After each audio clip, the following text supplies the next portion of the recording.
हे केशव, मेरे 100 पुत्र मारे गए और मैं अंधा क्यों हुआ? मेरे पूर्व जन्म में का क्या पाप है? धृतराज आँख से अंधे थे, लेकिन आँख न होने से वासना नहीं मिट जाती। काश सूरदास ने धृतराज का ख्याल कर लिया होता तो आंखें फोड़ने की कोई ज़रूरत ना होती। सूरदास ने आंखें फोड़ ली थीं इसलिए कि ना रहेगी आँख, ना मन में उठेगी कामना और ना मन में उठेगी वासना।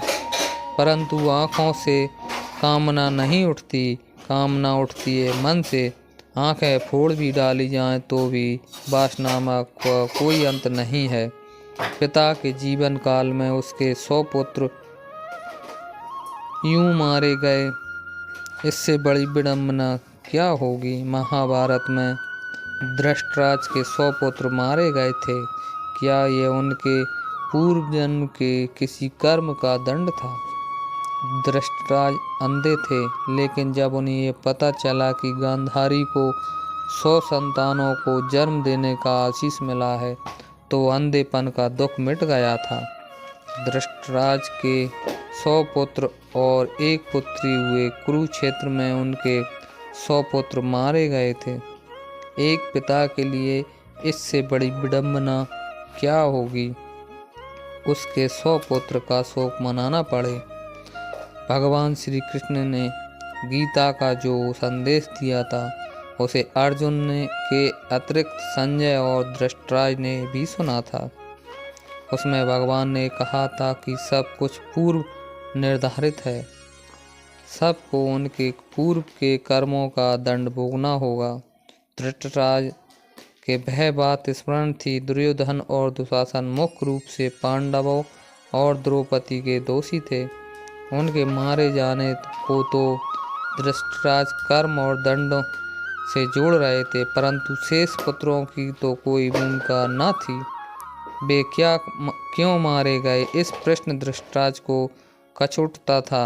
महाभारत युद्ध समाप्त होने पर धृतराज ने कृष्ण से पूछा, मैं अंधा पैदा हुआ, मेरे सब पुत्र मारे गए। भगवान, मैंने ऐसा कौन सा पाप किया था जिनका ये दंड मिल रहा है?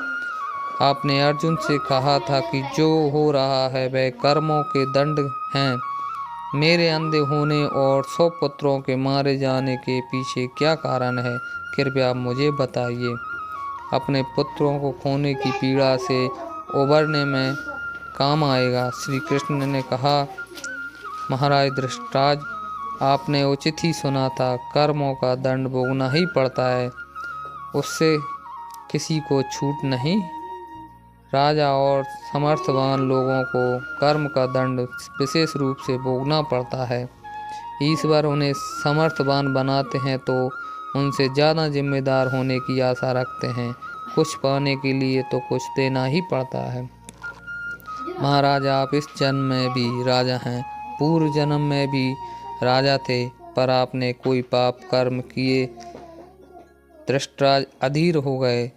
वह बोले कि सब मैंने इस जन्म में जो किया वह मेरे सामने है। एक राजा और एक बड़े परिवार का मुखिया होने के नाते मुझे भई उचित लगा पूर्व जन्म का रहस्य जानने को उत्सुक हूँ। कृपया वह रहस्य खोलने कि ऐसा कौन सा पाप किया था मैं अंधा भी हुआ, 100 पुत्र भी मारे गए। भगवान श्री कृष्ण ने धृतराज को पूर्व जन्म की याद दिलानी शुरू की। उन्हें पूर्व जन्म में लेकर गए। भगवान बोले, महाराज धृतराज, पिछले जन्म में भी आप एक राजा थे। आपके राज्य में एक तपस्वी ब्राह्मण रहते थे। ब्राह्मण के पास हंसों का एक जोड़ा था जिसके 4 बच्चे थे। ब्राह्मण को उन हंसों से अपने संतान से ज़्यादा लगाव था। ब्राह्मण को तीर्थ यात्रा पर जाना था, लेकिन हंसों की चिंता में वह नहीं जा पा रहे थे। उनसे अपनी चिंता एक साधु को बताई। साधु ने कहा, तीर्थ में हंसों का बाधक बताकर हंसों का अगला जन्म खराब क्यों करते हो? राजा प्रजा पालक होता है, तुम और तुम्हारे हंस दोनों उसकी प्रजा हो। हंसों को राजा के संरक्षण में रखकर तीर्थ को जाओ। आप एक प्रजापालक राजा थे, इसलिए ब्राह्मण को ये बात जम गई। वह उसके पास गया और अपनी सारी परेशानियां कह सुनाई। आपने ब्राह्मण के तीर्थ से लौट आने तक हंसों की रक्षा का दायित्व स्वीकार कर लिया था। ब्राह्मण हंस और उसके बच्चे आपके पास रखकर तीर्थ को गए। हंस आपके महल में के तालाब में ही पलने लगे। आपको एक दिन मांस खाने की तीव्र इच्छा हुई।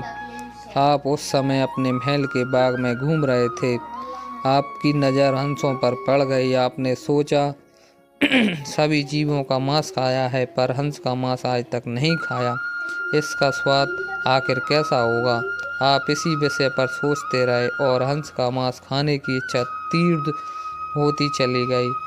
यह इच्छा अब पराकाष्ठा पर पहुंच गई और आप खुद को रोक ना पाए। आपने हंस के 2 बच्चों भून कर खा लिए। उसका स्वाद आपके जीवा को लग गया। हंस के एक एक करके 100 बच्चे हुए। आप सबको खाते चले गए। अतः हंस का जोड़ा संतानहीन होकर दुख में मर गया। कई साल बाद वह ब्राह्मण तीर्थ यात्रा से लौटे और आपके पास आया। उसने आपसे अपने हंस के बारे में पूछा तो आपके लोभ की बलि चढ़ चुके थे। प्रजापालक राजा ये कैसे कहता कि उसने अपनी प्रजा की संपत्ति को चुपके से लूट लिया, इसलिए आपने ब्राह्मण से कह दिया कि हंस बीमार होकर मर गया। ब्राह्मण दंपत्ति आप पर पूरा भरोसा करता था।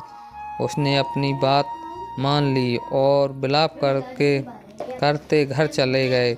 महाराज धृतराज, आपने हंस के बच्चों को खाकर और फिर झूठ बोलकर एक साथ कई अपराध किए। और सुनिए, आपने तीर्थ यात्रा पर गए उस व्यक्ति के साथ विश्वासघात किया जिसने आप पर अंधविश्वास किया था। अतः प्रजा की धरोहर में डाका डालकर राज धर्म भी नहीं निभाया। जीवा के लालच में पड़कर हंस के 100 बच्चे भून कर खा गए, जिससे आप पर आंख मूंद कर विश्वास किया। उस तीर्थयात्री से आपने झूठ बोला। यह बहुत बड़ा पाप है। हे राजन, इन घोर पाप कर्मों का आपको दंड मिला है। जैसे आपने जीवा के लालच में हंस के 100 बच्चे मारे, वैसे ही आपके 100 पुत्र हुए और लालच में पड़कर मारे गए। उन सब की जीवा की आवश्यकता से अधिक उद्दंड थी जिसने आप पर आंख मूंद कर भरोसा किया। उस तीर्थयात्री से आपने झूठ बोला और राज धर्म का पालन नहीं किया। कोई आंख मूंद कर विश्वास करे तो उसका विश्वास कभी नहीं तोड़ना चाहिए। इसलिए विश्वासघात के कारण आप अंधे और राजकाज में विफल व्यक्ति हो गए।